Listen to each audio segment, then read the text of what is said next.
Hello, one and all. My name is Aaron. I have decided to set up this new BookTube channel, Aaron the Book Baron, and it is actually, believe it or not, my second attempt at creating such a channel.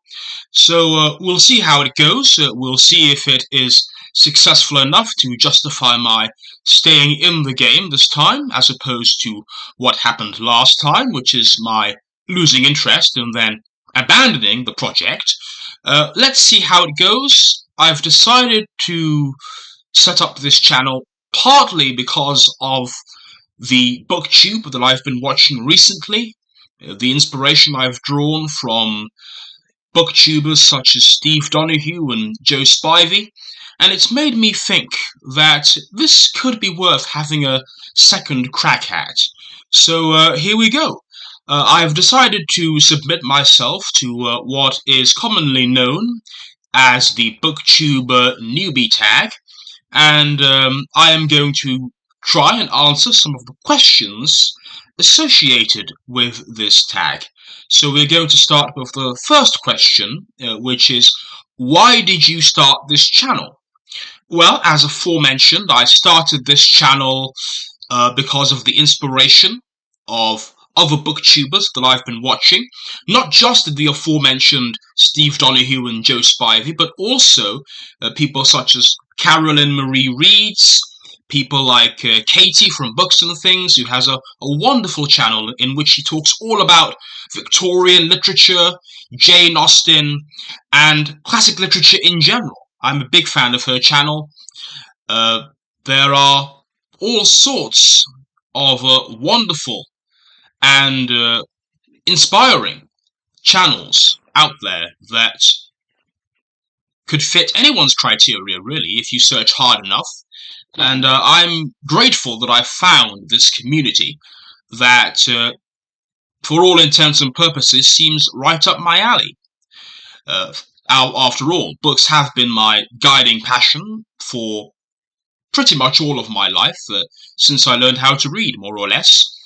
So it's very gratifying to me that I've been able to find a community of people who are every bit as book mad as myself.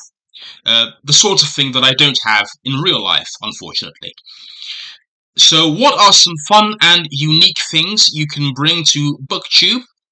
Well, for starters, I think the mere fact that I am not American is a big plus in terms of bringing some much-needed diversity to the BookTube community. You can, of course, tell by my accent that I am not, in fact, American. I am British. I happen to reside in London. And I suppose that does mean that I can serve as some sort of what you might call a token in terms of bringing diversity and bringing a fresh perspective to the world of BookTube. And we'll see whether I succeed in that. Also, the fact that I have such a broad range of interests in terms of things I enjoy reading.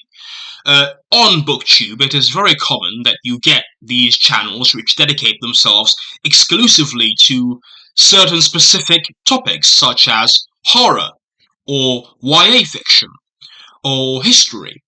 And I think that my broad interest, which means that I would find it impossible to stick rigidly to any one category, means that people who, like me, have a broad range of interests will find something to enjoy in my channel, because they will see that I'm producing content not just to cater to one specific group, but I am producing the kinds of videos that would appeal to omnivorous readers of all kinds.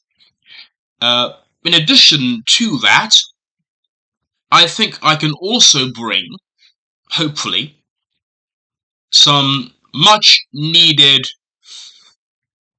you could say, some much needed honesty. There is an awful lot of sincerity on BookTube, but you also do get, as is the case with any community, the people who are perhaps not so much inclined that way. And I would like this channel not just to be a cheerleading channel, but I would also like, if at all possible, to bring some much needed critical reflection to books, to the current state of the book industry, and to the literary world in general. I think there has been far too much of a trend lately in the direction of things such as intersectionality and woke and all of that, and I don't subscribe to any of that at all. So I'd like to think that my channel could be a fresh voice in that respect. And what are you most excited about for this channel? I don't know, really. I suppose I'm excited to get to know all of you, really. I'm excited to see how much reach this channel gets. I'm keen to see if this will lead to anything further, whether it will end up a busted flush, as previous attempts have turned out to be, or whether it will prove to be the start of a truly wonderful community here on BookTube. So we will see whether I succeed in that respect. Why do you love reading? Well, for me, I suppose it is manifold. I love reading because I love learning new things, especially when it comes to works of history, for example, or works of philosophy. I enjoy reading about things I knew little about before. I enjoy expanding my horizons. I enjoy being an intellectual, as pretentious as that sounds, and I like being part of the conversation that other well-read people are having. And to be part of that conversation, you do have to be a reader. Now, when it comes to fiction, I enjoy reading not so much to expand my knowledge as to expand the horizons of my imagination. A big part of why I love literary fiction so much is that it often discusses weighty themes, but in an imaginative way, and secondly of all, I draw a lot of inspiration from great writers like James Joyce when it comes to my own fiction and my own writing, and I just love to pore over the prose and the way in which they construct sentences, the way in which they create characters. All of that is just fuel for me, for my own creative pursuits. So those are reasons why I love reading.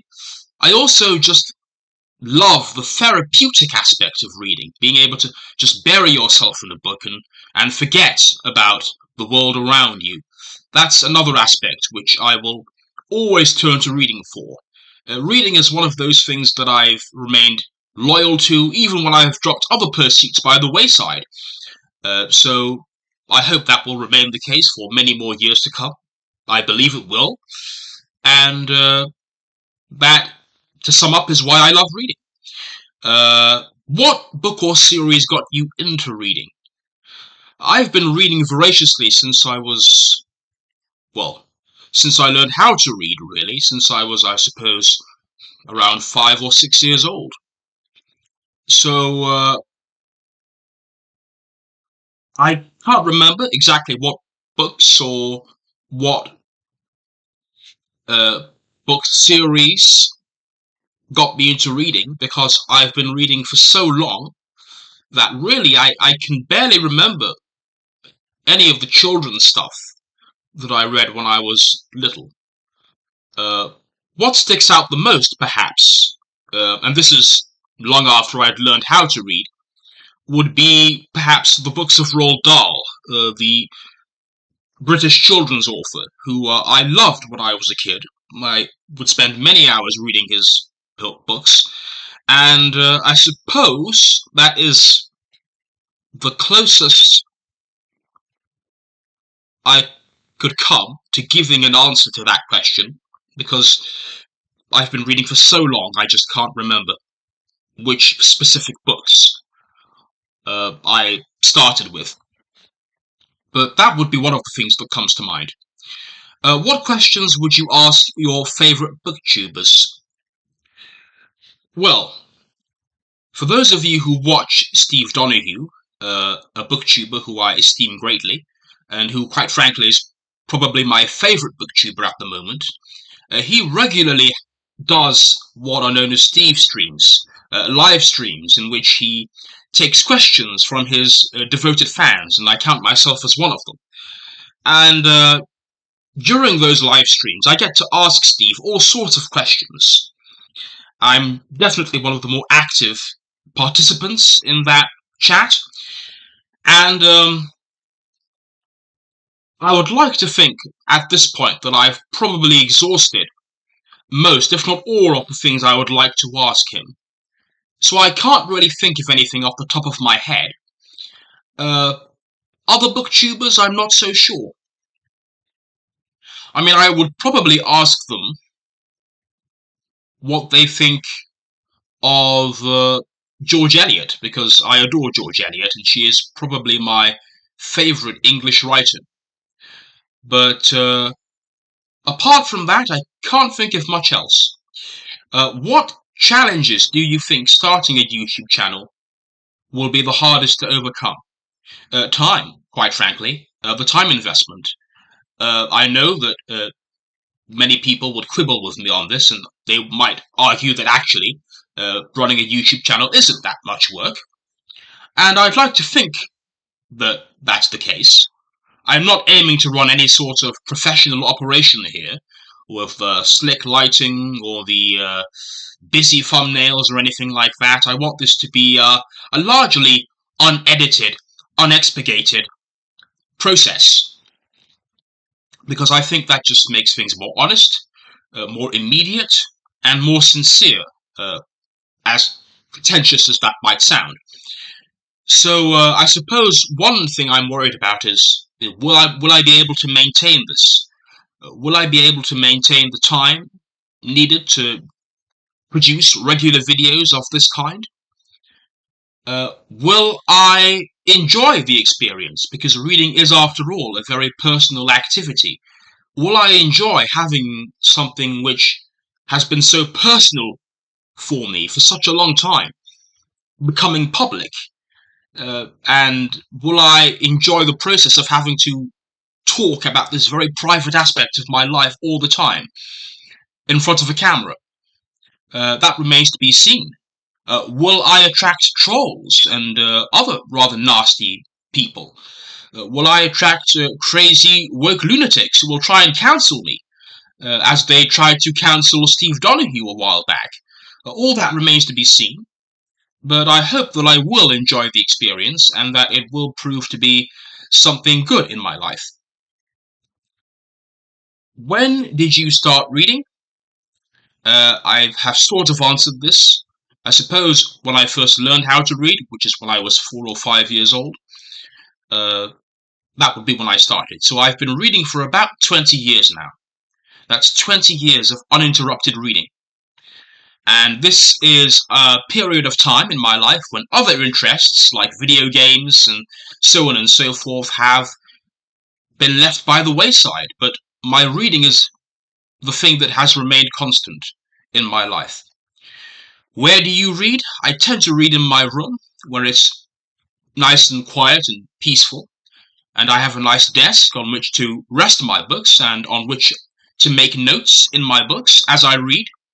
I find that really helps me in terms of helping me to retain what I read, and when I go back to my books, it always cheers me up to see old notes or underlinings I've made in my books, because they are almost always key passages that continue to fascinate, bedazzle, inspire me, long after I originally read the book. What kind of books do you like to read?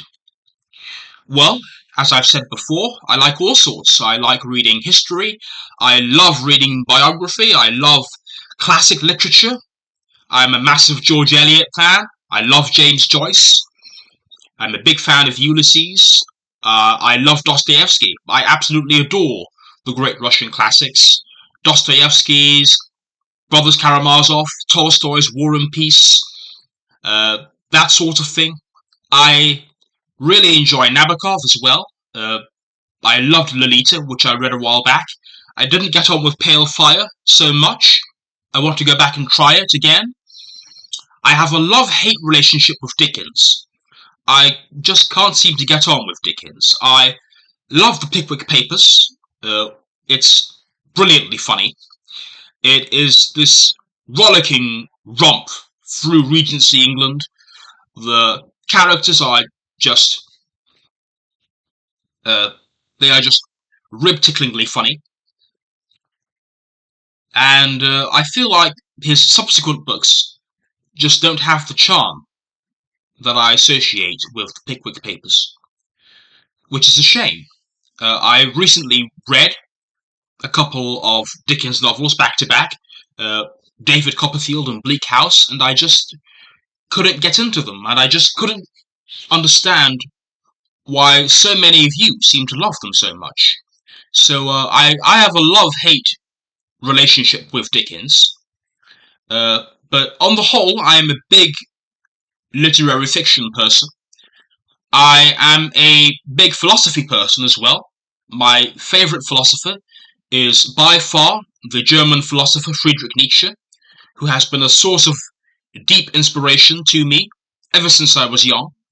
I regularly go back and read and reread his works.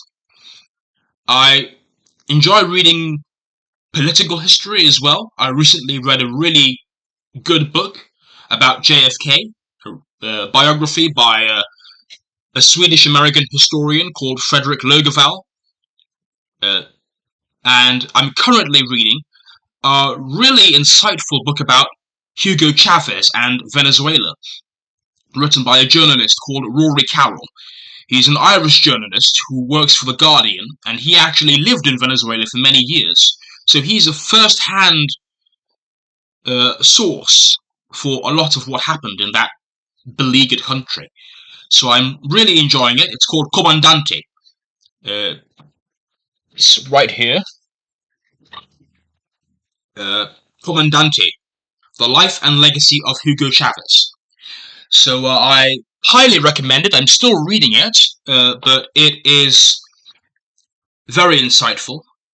It is shocking and saddening in equal measure.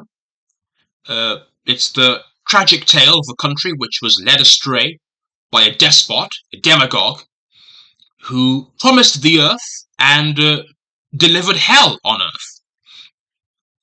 So, what other kinds of books do I like to read? I really enjoy reading Robert Greene. He's this well-known American self-help author. I don't usually read self-help, but I just love the way in which he writes his books.